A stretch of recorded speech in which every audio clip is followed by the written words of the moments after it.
अशी मस्त खमंग कारल्याची भाजी बनवली आहे काळ्या मसाल्यामध्ये.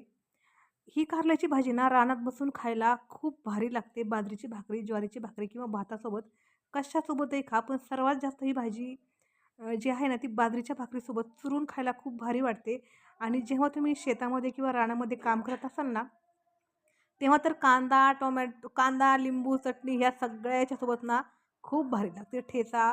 कारण आणि सर्वांना ही भाजी खूप आवडते. पण चला तर मग वेळ न घालवता आजच्या भाजीला सुरुवात करूयात. खूप साध्या सिंपल पद्धतीने मी भाजी बनवली आहे.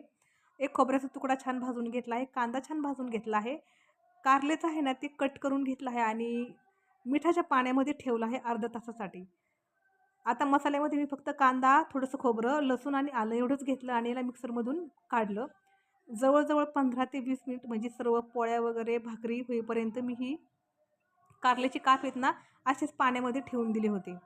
तर आता मस्त असे हे काप भिजले गेले आहेत. आता याला छान पिळून काढायचं आहे 2 पाण्याने. कारण एका पाण्याने ना कारल्याचा कडूपणा जात नाही. तर हे मिठाचं पाणी आहे. मिठाच्या पाण्यातून काढल्यानंतर परत एकदा याला स्वच्छ पाण्यामध्ये टाकायचं आणि खूप छान असं पिळून घ्यायचं. मग त्यातलं जे कडूपणा असतो ना, तो सगळा निघून जातो आणि कारले खूप छान असे होतात. म्हणजे खाताना ते कडू लागत नाहीत.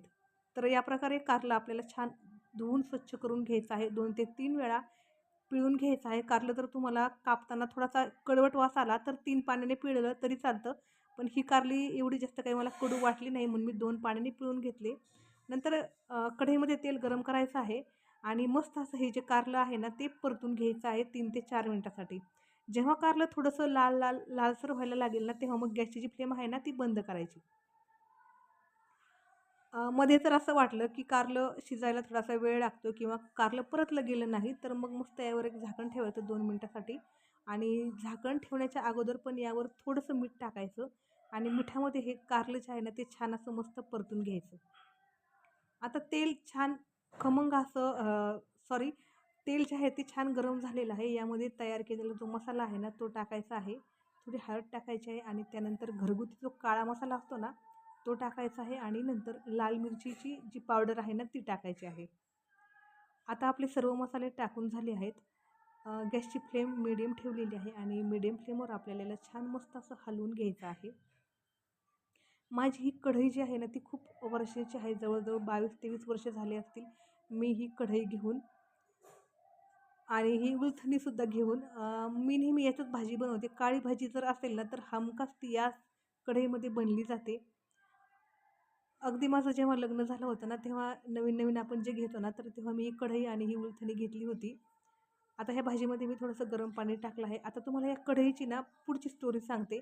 म्हणजे जेव्हा आपल्याला आपल्या घरासाठी जेव्हा आपण एक नवीन संसार सुरू करतो, तेव्हा आपल्या घरासाठी काही घ्यायचं असतं ना, तेव्हा ही कढई आणि उलथणी घेतलेली आहे. उलथणी अर्धी तुटली पण आहे, पण ते उलथणीशिवाय मी स्वयंपाक पूर्ण केला आहे असं मला वाटतच नाही.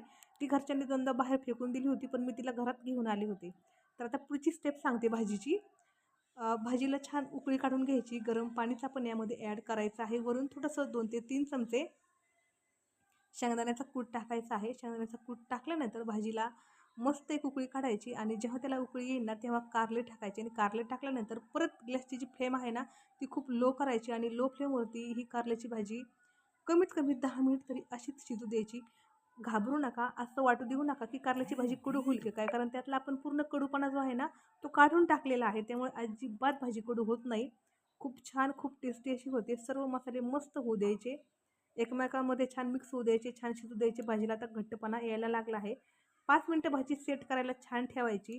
असेल तर वरून कोथिंबीर टाकायची, नसेल तर गावाकडे कसंही चालतं. पण खूप टेस्टी अशी भाजी ही तयार होते.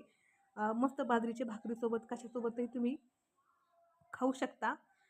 भाजी जेव्हा मी करत होते तेव्हा मला कोथिंबीर नाही भेटली, पण नंतर माझ्याकडे कोथिंबीर मला भेटली. तर म्हटलं चला काकडी आहे तर थोडीशी आपण कोशिंबीर करूयात. तर एक कांदा, एक टोमॅटो आणि थोडीशी कोथिंबीर जी भेटली होती ना, ती मी कोशिंबीरमध्ये वापरली. दही रात्री लावलेलं होतं. तर ही मस्त दह्याची कोशिंबीर आणि कारल्याच्या भाजीसोबत ही कोशिंबीर एवढी भारी आणि खूप भन्नाट अशी लागते. तर नक्की एकदा ट्राय करून पहा. हे रात्री लावलेलं दही आहे. खूप जास्त आंबट असं दही नाही. खूप सुंदर असं हे दही झालं होतं. वरून तुम्ही थोडंसं लाल तिखट आणि मीठ टाकलं होतं. जिरेपूड टाकण्याचा कंटाळा केला होता घाई झाल्यामुळं, बाकीचंही खूप काम होतं त्यामुळं. आणि मस्त असं ही कारल्याची भाजी, दही भारी वाटलं खायलासुद्धा आणि बाजरीची भाकरी. तर नक्की याप्रमाणे ट्राय करून पहा. चॅनलवरती नवीन असाल तर चॅनलला नक्की सबस्क्राईब करा. रेसिपी आवडल्यास लाईक, शेअर आणि कमेंट करायला विसरू नका आणि चॅनलला नक्की सबस्क्राईब करा. तर बाजरीच्या भाकरीसोबत ही भाजी खायला खूप खूप भारी अशी लागते. व्हिडिओ अगदी शेवटपर्यंत पाहिल्याबद्दल तुम्हा सर्वांना खूप खूप धन्यवाद.